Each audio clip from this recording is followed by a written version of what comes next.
the address.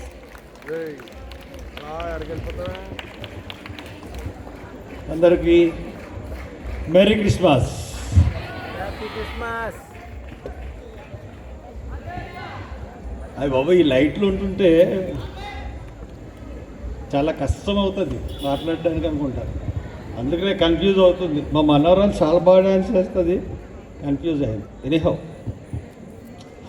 NT Ramarao గారు AC కాలేజీలో చదివారు. మా ఫాదర్ కూడా ఏసీ కాలేజీలోనే చదివారు. సర్వేపల్లి రాధాకృష్ణన్ గారు మన ఆర్ట్స్ కాలేజీలో లెక్చరర్ కింద పనిచేసిన తర్వాత ఆంధ్ర యూనివర్సిటీ వైస్ ఛాన్సలర్ అయ్యారు. ఇది ఎందుకు చెప్తున్నానంటే ఎడ్యుకేషన్ పరంగా రాజమండ్రికి ఒక హిస్టరీ ఉంది. ది ఓల్డెస్ట్ కాలేజ్ అంటే మనకి ఆర్ట్స్ కాలేజ్. ఆర్ట్స్ కాలేజీ అక్కడ బ్రిటిషర్స్ చదువు చెప్పే పరిస్థితులు ఉండి, అంటే సర్వేపల్లి అంటే స్వాతంత్రం రాకముందు, ఎందుకంటే 200 ఇయర్స్ మనకు స్వాతంత్రం వచ్చి 76 సంవత్సరాలు అయింది. కానీ ఆర్ట్స్ కాలేజీ స్థాపించి నాకు సరిగ్గా తెలియదు, ఎందుకంటే ఆ కాలేజ్ స్టూడెంట్నే, కానీ నాకు కరెక్ట్గా తెలియదు. కానీ బట్ 150 ఇయర్స్ అబోవ్ అయింది. అంటే హిందూ కాలేజ్ ఒకటి, ఏసీ కాలేజ్ ఒకటి, గవర్నమెంట్ ఆర్ట్స్ కాలేజ్ ఒకటి, చాలా పురాతనమైన హిస్టరీ ఉన్నటువంటి కాలేజెస్. చాలా కాలం రాజమండ్రిలో 3 కాలేజెసే ఉండి,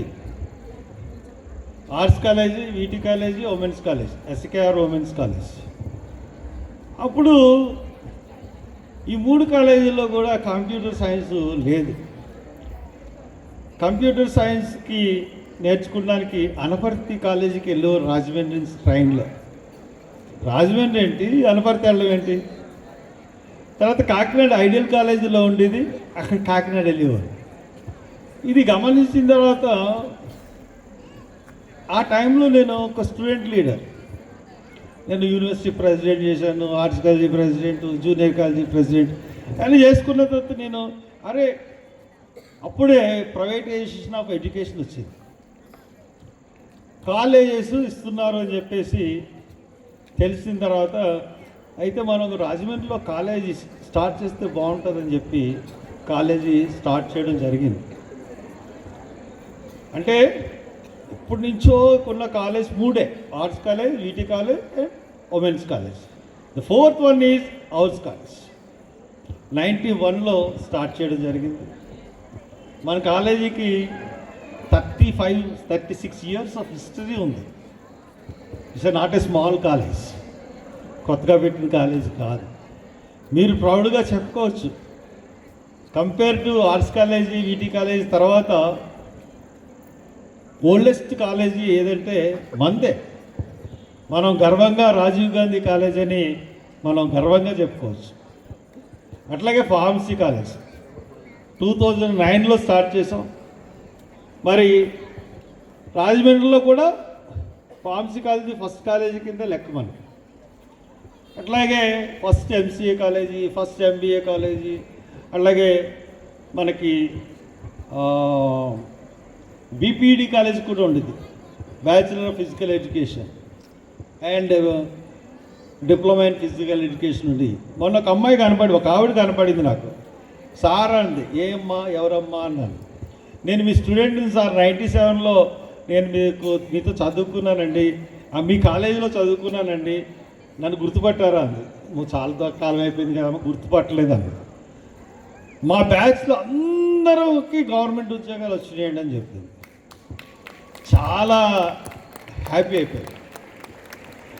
అంటే మన కాలేజీ గొప్పతనం ఏంటంటే, మనం చాలా చిన్న స్థాయి నుంచి ఎదుగుతూ వచ్చాం. పాకల్లో ఉండేది మన కాలేజీ, కంప్యూటర్కి ఒకటే రూమ్ ఉండేది. అది గ్రాడ్యువల్గా ఈ స్టేజ్ కావడానికి 35 ఇయర్స్ పట్టింది. బట్ మన కాలేజీలో లైఫ్ కనబడుతుంది, జోష్ కనబడుతుంది, కళ అన్నది మన కాలేజీలో ఉంటుంది. ఎందువల్లంటే స్టూడెంట్స్ని ఒక మనుషుల్లాగా పూర్తిగా చదువు నేర్పేసి అట్లా తయారు చేయడం అన్నది నాకు ఎప్పుడు ఇష్టం లేదు. అందువల్లనే మన కాలేజీలో ఎన్సీసీ ఉంటుంది, కల్చరల్ ప్రోగ్రామ్స్ ఉంటాయి, అన్నీ ప్రతిదీ కూడా నేను ఎంకరేజ్ చేస్తూ ఉంటాను. ఎక్కువ ఫంక్షన్స్ పెడతా ఉంటాను. నాలెడ్జ్ గెయిన్ చేయడానికి సెమినార్స్ ఎక్కువ మనం కండక్ట్ చేసుకుంటాం. మీరు చూసే ఉంటారు ఈ సంవత్సరం ఎన్ని సెమినార్లు జరిగినాయి. ది గ్రేట్ ఏంటంటే నా ఐడియాలజీకి తగ్గట్టుగా మా కోడళ్ళు ఇద్దరు, Ankita and Anvita, they are doing very good. వాళ్ళ వెనకాల మా వాళ్ళు ఉన్నారనుకోండి, సన్నీ అండ్ బిన్ని. కానీ వీళ్ళు ఇప్పుడు దగ్గరుండి చూసుకోవడంతో నాకు ఈ సంవత్సరం చాలా హ్యాపీగా నేను ఫీల్ చేస్తూ ఉన్నాను. అది ఎంత బాగుందంటే చాలా బాగుంది. మీరు ఎక్కువ నేను చెప్పదలుచుకోలేదు, కానీ మీరు మటుకు మీరు ఇంతకుముందు అంటే ఎస్పెషల్లీ ఫార్మసీ కాలేజెస్కి చెప్తా ఉన్నాను, ఫార్మసీ కాలేజ్ కానీ డిగ్రీ కాలేజ్ కానీ మిమ్మల్ని రెండు కళ్ళు వెంటాడుతూ ఉంటాయి, ఏ తప్పు చేసినా దొరుకుతారు. అటువంటి దృష్టితో వచ్చారు కోడళ్ళు ఇక్కడికి. కాబట్టి అటెండెన్స్ విషయంలో కానీ ఇంతకుముందు మేనేజ్ చేస్తాంలే అనుకున్నట్టు ఉంటే మటుకు మీరు ట్రబుల్ అయిపోతారు. ఎగ్జామ్స్ కూడా మరి మిమ్మల్ని అలౌ చేయని పరిస్థితులు కూడా ఉంటాయి. ఇకపోతే ప్రాబ్లం అంతా ఎక్కడ ఉందంటే మనకి గవర్నమెంట్తోనే ఉంది. మనకి ఎందుకు మీకు చెప్తున్నానంటే యూ హ్యావ్ టు నో, చాలామంది డిగ్రీ కాలేజీ లెక్చరర్స్కి 6 నుంచి 8 నెలలు జీతాలు ఇవ్వలే ఇంకా. కారణం ఏంటంటే దగ్గర 6,000 కోట్లు బకాయిలు ఉండిపోయింది. గవర్నమెంట్ కడతానంటది, కట్టదు. ఇక్కడ మనకి సఫర్ అయిపోతున్నది టీచర్స్, లెక్చరర్స్. అందుగురించే మిమ్మల్ని కొంత ఈ మధ్యకాలంలో మీరు డబ్బులు కట్టండి అని అడుగుతూ ఉన్నాం. అలాగే ఫీజు రియంబర్స్మెంట్ అన్నా ఎత్తేయాలి గవర్నమెంట్. మీరే కడతగలరు. ఇప్పుడు ఇంటర్మీడియట్ ఎంత కడుతున్నారు? ఇంటర్మీడియట్ చదవడానికి ₹1,00,000 కట్టుతున్నారు, లేకపోతే 60,000 కడుతున్నారు, 70,000 కడుతున్నారు. పేద విద్యార్థులకైతే ఏదో కన్సెషన్ ఇచ్చి చదువుతూ ఉన్నారు. ఇది ఒక సిస్టమ్ అన్నది డెవలప్ చేయాలి గవర్నమెంట్. అట్లా కాకుండా ప్రైవేట్ కాలేజీలని ఇట్లాగా ఇవ్వాల్సిన బాకీలు ఇవ్వకుండా ఉంటే కాలేజెస్ నడవడం అన్నది చాలా కష్టంగా ఉంటుంది. తర్వాత అడ్మిషన్స్ కూడా సరిగ్గా ఉండట్లేదు. ఒక లాస్ట్ ఇయర్ అయితే అడ్మిషన్స్ మనకి ఫిబ్రవరిలో జరిగినాయి ఫార్మసీ అడ్మిషన్స్. అంటే 25 ఫిబ్రవరిలో 24 ఫిబ్రవరిలో 24 అడ్మిషన్స్ జరిగింది. అంటే ఇంకో 3 నెలల్లో అకాడమిక్ ఇయర్ క్లోజ్ అయిపోతుంది. సిస్టమ్స్ అన్నీ కూడా పాడైపోతూ ఉన్నాయి గవర్నమెంట్లో. ఇటువంటి పరిస్థితి అసలు రాకూడదు. అసలు మనకి కావాల్సింది ఏంటంటే ఫస్ట్ మనకు కావాల్సింది మనకి తిండి, విద్య, వైద్యం. ఈ 3 కూడా వెరీ ఇంపార్టెంట్. దాంట్లో మనకి తల్లిదండ్రులు తిండి పెడతారు. విద్య అనేది నేర్చుకోవడం అనేది మన చేతిలో ఉంటుంది. విద్యకి ఎట్టి పరిస్థితుల్లోనూ కూడా పూర్ పీపుల్కి గవర్నమెంట్ ఫస్ట్ ప్రయారిటీతో ఈ విద్యని డెవలప్ చేయాలి. కానీ మన పరిస్థితులు విద్యకి ఖర్చు పెట్టట్లేదు, కానీ ఉద్యోగాల గురించి కంపెనీలు తీసుకొస్తున్నాయి. ఆ కంపెనీల్లో ఎవరి ఉద్యోగాలు చేయాలి? ఇక్కడ విద్య నేర్చుకున్న వాళ్ళు చేయాలి. విద్యకేమో మీరు సాయం చేయట్లేదు. అలాగే నెక్స్ట్ ప్రయారిటీ వైద్యం. ఆ వైద్యం అన్నది ఎలా ఉంటుంది మనం చూస్తూ ఉన్నాం. ఆరోగ్యశ్రీ అని చెప్పి పెట్టాము. గవర్నమెంట్ తప్పకుండా పూరెస్ట్ ఆఫ్ ది పూర్కి, ఈ సంఘంలో ఉన్నటువంటి అట్టడుగున్న వర్గాలకి, అంటే బిలో పవర్టీ లెవెల్ ఉన్న ఫ్యామిలీస్ అన్నిటికీ కూడా ఉచితంగా వైద్యం చేయించాలి. అది గవర్నమెంట్ బాధ్యత. అట్లాగా మనం తీసుకుని వెళ్తే డెఫినెట్గా మనకి ఒక బ్యూటిఫుల్గా ఒక సొసైటీ అనేది ఫామ్ అవుతూ ఉంటుంది. మనకి ఆరోగ్యం లేకుండా, విద్య లేకుండా మనకు వచ్చే కంపెనీలు ఎందుకు?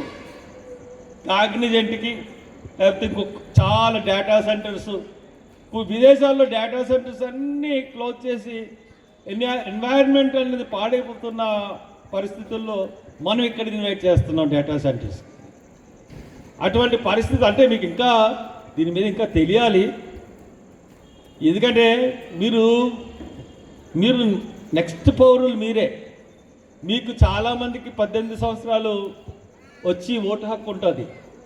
ఓటు హక్కు వినియోగించుకున్నప్పుడు తప్పకుండా ఆలోచించాలి మనకు ఏది ముఖ్యం, ఏది అవసరం, మనం ఏ రకంగా మనం ముందుకు వెళ్ళాలి, మనం ఏ రకంగా ఎవరి నాయకత్వం అయితే ముందుకు వెళ్ళగలుగుతాం. ఎక్కడ చూసినా భారతదేశం పరిస్థితి ఎలాగుందంటే అవినీతిలో అగ్రస్థానాన్ని ఉంది, అభివృద్ధిలో అడుగునుంది. ఇటువంటి తారతమ్యాలు మొత్తం మన ఆస్తి సంపద అంతా కూడా ఒక 10 మంది చేతిలోనే ఉంది, మొత్తం ఇండియా సంపద అంతా కూడా. ఇటువంటి బడా కార్పొరేట్ సంస్థలకి 25 లక్షల కోట్లు బ్యాంకులు రుణాలు మాఫీ చేశాయి. మనకి ఒక రోజున మన నాన్నగారు కానీ తండ్రి ఈఎంఐ కట్టడం లేకపోతే లేట్ అయితే బండి తీసుకెళ్ళిపోతానంట. ఇటువంటి పరిస్థితులు ఉన్నాయి. ఎందుకంటే అన్నీ చెప్తున్నాను, సామాజిక స్పృహ, సోషల్ అవేర్నెస్ అన్నది చాలా ఇంపార్టెంట్. మీరు ఎందుకంటే రేపు ఈ కాలేజ్ అయిపోయిన తర్వాత పీజీకి వెళ్ళేవాళ్ళు, పీజీకి ఏమో అసలు ఫీజు రియంబర్స్మెంట్ అన్నది తీసేసారు. చాలామంది ఫీజులు కట్టకపోవడం వల్ల చాలామంది మానేస్తూ ఉన్నారు చదువు. ఇంతకుముందు ఫీజు రియంబర్స్మెంట్ పీజీస్ కూడా ఉండేది. ఇంకా పూరస్తుంది పూరు చదువుకోవడానికి ఇంకా వీలు కాదు. ఆ విధంగా ఆలోచిస్తున్నాయి గవర్నమెంట్స్. చాలా బాధాకరమైన విషయం. పూరెస్ట్ ఆఫ్ ది పూర్ చదువుకోవడానికి ఇంకా అవకాశాలు లేవు. మంచి ఎంఎస్సీలు చదువుకోవడానికి డౌన్ ట్రాడెన్ పీపుల్ కానీ బీపీఎల్ ఫ్యామిలీస్లో కానీ వీళ్ళెవరూ కూడా పీజీ కోర్సెస్ చదవకూడదు అన్నది ఒక వాళ్ళ ఉద్దేశంగా కనబడతాం. ఇటువంటి పరిస్థితుల్లో మీరు ఆలోచించుకోవాలి. నెక్స్ట్ మీరు డిగ్రీ అయిపోయిన తర్వాత సమాజంలోకి వెళ్ళినప్పుడు ఇవన్నీ కూడా మీకు కనపడుతూ ఉంటాయి. ఇది బ్యూటిఫుల్ లైఫ్. కాలేజీ లైఫ్ అన్నది మళ్ళీ తిరిగి రాదు. ఫుల్గా ఎంజాయ్ చేయండి. ఏంటి జోష్లో ఒక్కళ్ళు కూడా తప్పట్లు కొట్టరు. అది జోష్. ఆ జోష్లో హ్యాపీగా ఉండండి. అంతేగాని శృతి మించి అల్లరి చేయద్దు. శృతి మించి అల్లరి చేయదు. అల్లరి చేయకపోతే తప్పు, శృతి మించి అల్లరి చేసినా తప్పే. ఇతరుల్ని బాధ కలిగించకుండా నవ్విస్తే పర్వాలేదు, కానీ ఇతరులు బాధ కలిగించేటట్టుగా నవ్వించడం అన్నది కూడా కరెక్ట్ కాదు. కాబట్టి మీ అందరికీ కూడా మరొకసారి ఈ కాలేజ్ డే క్రిస్మస్ సందర్భంగా శుభాకాంక్షలు జరుపుతూ మీరు మంచి అభివృద్ధిలోకి వచ్చి మన కాలేజీ పేరుని ఇంకా పైకి తీసుకెళ్తారని కోరుకుంటూ సెలవు తీసుకుంటాం. Thank you.